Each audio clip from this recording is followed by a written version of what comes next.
The case had attracted more than 125,000 people to join forces in what was a last meaningful chance for them to try to stop the CETA trade deal in Germany. But when the decision came, it was not in their favour. The procedure on the application for issue of an interim injunction is adjunctive to a mutual decision. The application for issue on an interim injunction has been rejected on the measures of reasons.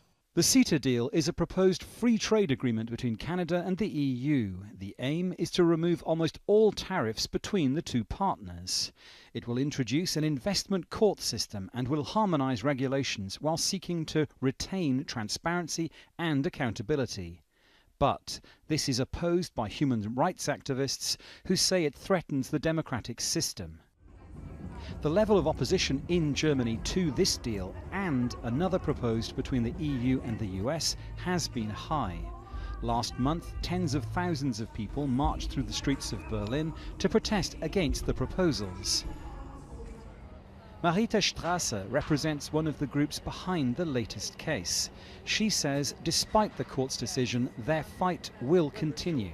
In the time remaining until CETA will be ratified, we will succeed in defeating the treaty. I'm sure of that. The German Vice-Chancellor had said on Wednesday that an adverse ruling for the government could be catastrophic.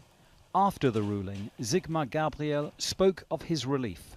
I participated in the negotiations yesterday, and I believe that with all the good arguments we were able to convince the Constitutional Court. The three conditions will of course be fulfilled. In some cases they are already fulfilled, but we will also ensure this in the European Council of Trade Ministers and the Cabinet decision. The politicians here hope that this ruling will allow the deal finally to be signed in 2 weeks' time.